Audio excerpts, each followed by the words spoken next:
A seguir, levou-os ao campo de trigo, mas o trigo havia ceifado, e só a palha restara. O que devo fazer agora com esta plantação? Inquiriu ele. Este solo foi bem adubado e bem arado antes do plantio. Esta palha não serve para nada, replicou Cristã, senão para ser lavrada com a terra ou queimada. Intérprete. Vejam bem, vocês buscam o fruto e, sem ele, condenam a planta ao fogo, ou a ser pisoteada pelos homens. Prestem atenção para nisto não condenarem a si mesmos, pois foi dito que ele limpará a sua eira e recolherá no celeiro o seu trigo, e queimará a palha com fogo que nunca se apagará. Quando retornavam do trigal, viram um pequeno pintarroxo sobre a cerca do pátio, segurando no bico uma grande aranha. Que pena, comentou Cristã. Um pássaro tão bonito, com uma voz tão doce, amado e admirado por todos, apreciar uma coisa tão horripilante. Eu achava que ele vivia de migalhas de pão e sementinhas. Não imaginava que pudesse gostar dessa dieta. Ele caiu no meu conceito. Intérprete. Este pintarroxo é um símbolo de alguns cristãos professos. Você encontrará alguns que, na aparência, são tão orgulhosos e bonitos quanto um pintarroxo. Associam-se com as melhores classes de pessoas e, aparentemente, possuem todos os sinais de cultura. Gostam de ser vistos na casa do Senhor aos domingos e podem cantar como uma cotovia. Mas, quando estão sozinhos ou em má companhia, são capazes de engolir aranhas de pecado e beber a iniquidade como água. Ouvindo Provérbios. Já dentro de casa, aguardando pela ceia, Cristã manifestou o desejo de mais instruções. Então, o intérprete falou-lhes por provérbios. Quanto mais gorda a porca, mais gosta de chafurdar na lama. Quanto maior o boi, mais corajosamente vai ao matadouro. Quanto mais bem-sucedida e próspera a pessoa, mais propensa para o mal. Um vazamento afundará o navio, e um pecado destruirá uma vida. Aquele que esquece o amigo é ingrato para com ele, mas aquele que esquece o seu Salvador é cruel consigo próprio. Aquele que vive em pecado e busca a felicidade é como o homem que semeou o seu campo com cardos e espera encher o celeiro com trigo. Se esta vida dificultosa é tida por nós em tão alta estima, como não será a perfeita vida eterna no mundo perfeito? Estamos muito acostumados a louvar a bondade dos homens, mas quanto de nós enxerga e louva sempre a bondade de Deus? Raramente jantamos sem que sobre na mesa alguma coisa. Assim, há mais mérito e retidão em Cristo do que o mundo jamais usará ou precisará. Quando o intérprete terminou os seus provérbios, tornou a levar os hóspedes ao jardim e mostrou-lhes uma árvore que não passava de uma casca oca. Contudo, estava viva e coberta de folhas verdes. O que significa isso? Quis saber Misericórdia. Intérprete. Esta árvore, cujo exterior é formoso, representa aqueles que no jardim de Deus possuem aparência de vida cristã, mas são vazios das coisas divinas. Jesus disse a respeito deles: Este povo honra-me com os seus lábios, mas o seu coração está longe de mim. Então veio o chamado para a ceia, e todos entraram e se sentaram. O intérprete deu graças e começaram a comer. Um menestrel tocou e alguém entoou uma bela canção. Testemunhos. Quando a música parou, o intérprete perguntou à cristã o que a mover a tornar-se uma peregrina. Cristã. A princípio estava aflita pela perda de meu marido.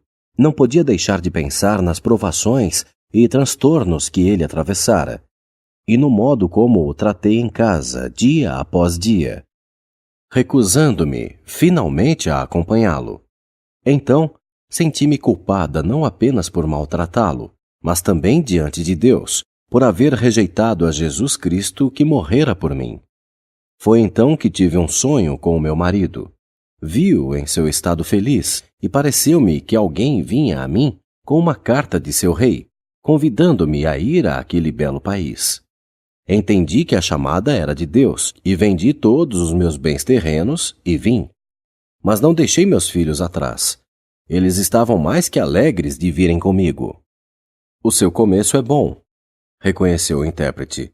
Ele voltou-se então à Misericórdia e indagou. O que a levou a tomar este caminho? Misericórdia enrubesceu e por um momento não disse nada. Não tenha medo, encorajou-a o intérprete. Tão somente creia e fale o que pensa. Misericórdia. Honestamente, Senhor, a minha falta de experiência faz-me desejar permanecer em silêncio, e tenho medo de falhar naquilo que um peregrino deve ser. Não posso falar de visões e sonhos como a minha amiga cristã. Também não sei o que é chorar a perda de um ente querido, ou lamentar haver rejeitado o conselho de um parente próximo. Intérprete. O que foi então, querida, que a persuadiu a fazer o que fez? Misericórdia. Bem, quando a minha amiga aqui estava fazendo as malas para partir, aconteceu de eu ir visitá-la com uma senhora. Ao vê-la empacotar as coisas, perguntamos-lhe o que significava aquilo. Ela contou que fora chamada a ir onde estava o seu marido e relatou como o vira num sonho, morando num lugar maravilhoso, entre pessoas maravilhosas, usando uma coroa, tocando uma harpa, comendo à mesa do rei e entoando louvores ao rei num doce som celestial. Enquanto ela contava a sua história, o meu coração ardia dentro de mim e disse comigo: se isto é verdade, deixarei pai e mãe e a minha terra natal. Se cristã aceitar-me por companhia, irei com ela. Então inquiri mais sobre a verdade destas coisas, e se ela me deixaria acompanhá-la, pois pelo que captei da história, não havia mais segurança em nossa cidade.